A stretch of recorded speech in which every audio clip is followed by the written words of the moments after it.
to the Leader of the Opposition, Rishi Sunak. Thank you, Mr. Speaker. And can I join with the Prime Minister in paying tribute to the Grenfell community? And we're going to rightly discuss that important issue shortly after PMQs. Can I also join him in congratulating our record-breaking Olympians and Paralympians on everything that they have achieved? And lastly, could I just pay tribute to the hard work, bravery and dedication of our police? This summer, in challenging circumstances, they served our communities commendably and kept us all safe.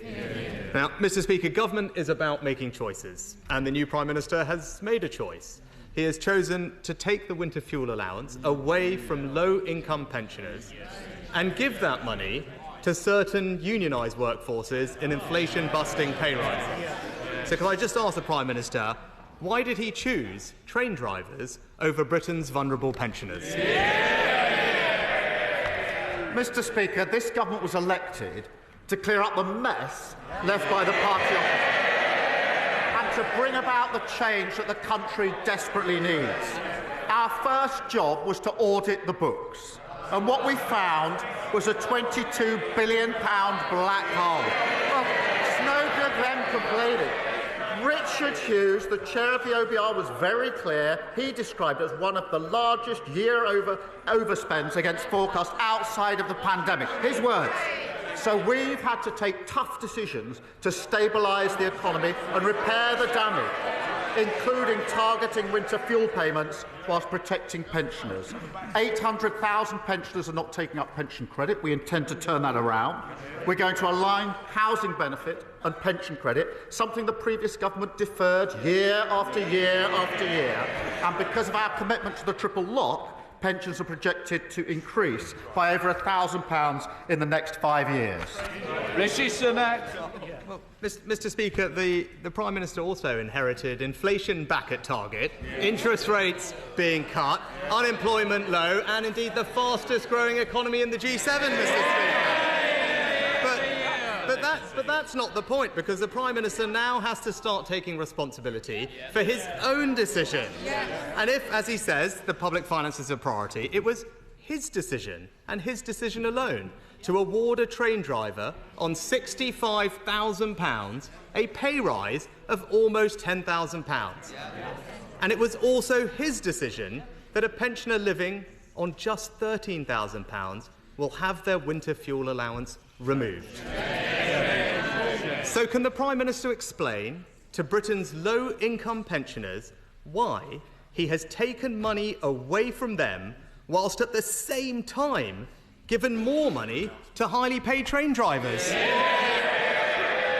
Well, Mr. Speaker, we spent the whole election with him trying to tell the country that everything was fine, and this is the result they got. A massive mandate on this side to change the country. And if he carries on pretending everything is fine for ordinary people across the country, they're going to be there for a very, very long time. And I remind him that we inherited absolute chaos from the party opposite. We lost an average of 3 million working days a year to strikes under his watch. And you cannot fix the economy if the trains don't work, and you can't fix the economy if the NHS isn't working. And when it comes to winter fuel payments, they're having a competition, as I understand. They're going to be voting later on today. Well, his shadow housing minister, we found this. She's the favourite, I think. Some of them will be probably voting for her this afternoon. She said, her words, "I have people in my constituency telling me they don't need winter fuel payments. Why do we not have a more sophisticated mechanism for mean testing?" That's their favourite, I think, in the contest that they are having. Rishi Sunak. Mr. Speaker, again, the Prime Minister talked about the public finances. The UK's public finances are more robust than almost that of any other major advanced economy. Here we have it. He inherited a lower deficit than France, America, Italy. Order. When I do point you to be quiet, I do mean it. I don't need a reaction back like that. Rishi Sunak. Well, the UK currently has a lower deficit than France, America, Italy and Japan. It has the second lowest debt in the entire G7.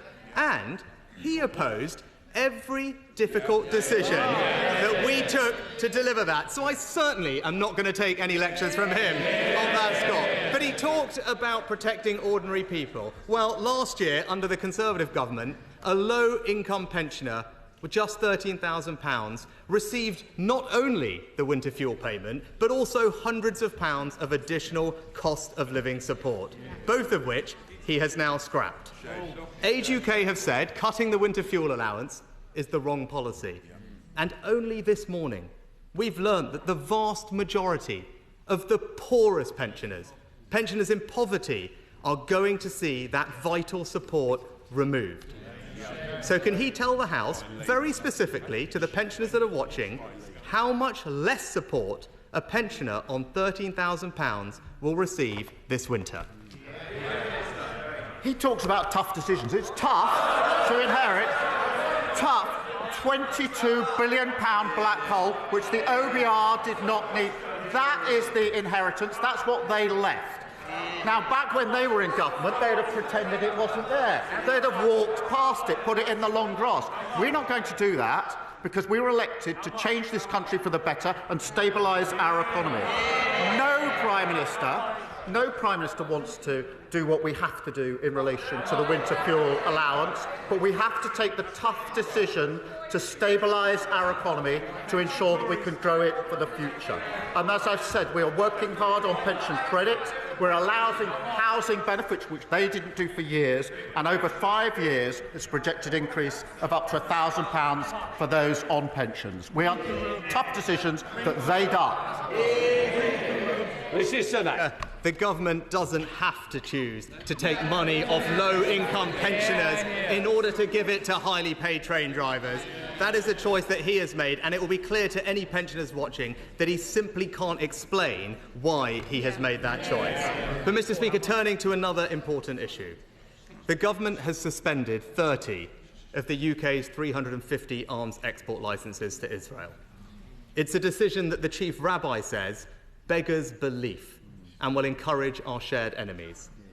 Can the Prime Minister therefore explain how his decision will help to secure the release of the 101 hostages still being held by Hamas? Prime Minister. Well, Mr. Speaker, can I start by saying I think the whole House will be shocked by the horrific killing of 6 hostages in the last few days. And I know I speak for the whole House when I say that.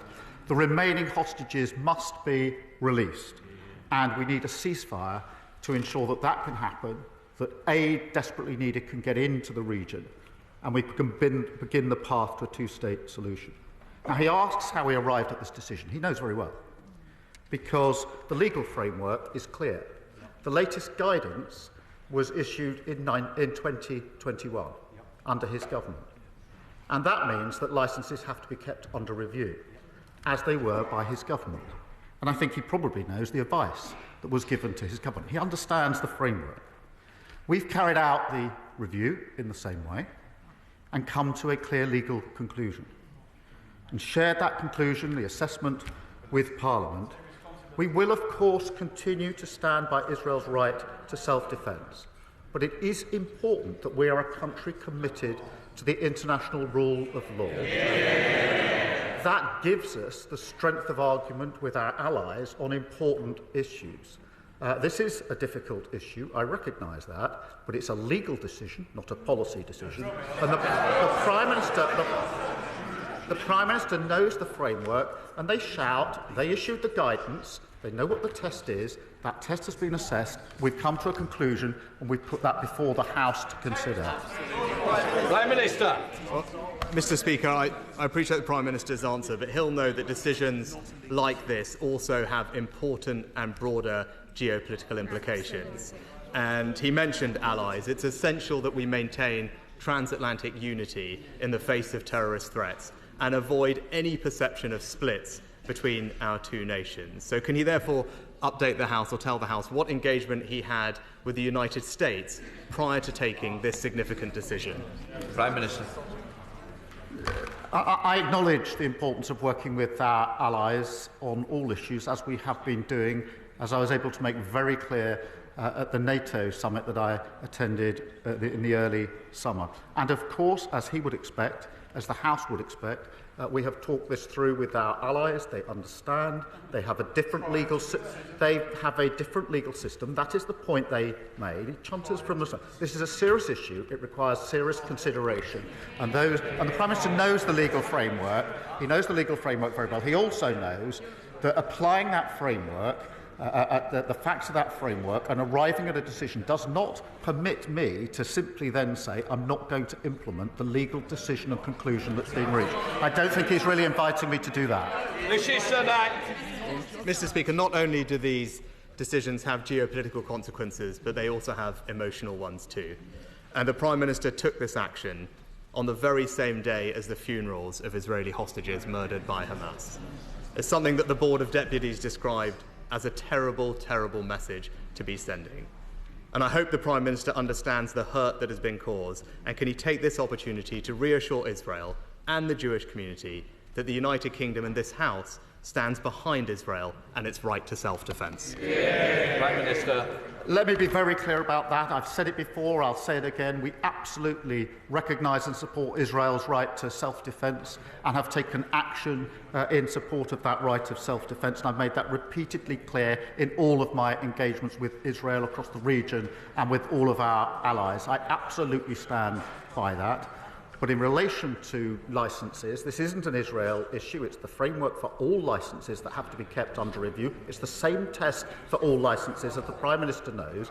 And having applied the law to the facts and come to a legal conclusion, I don't think the Prime Minister is really inviting me to put that to one side. We have to, the Leader of the Opposition. This is a serious issue. We either comply with international law or we don't. And we only have strength in our arguments because we comply with international law. I appreciate the party opposite didn't think that international law mattered, and that's why we got into the pickle that we did. Won't happen.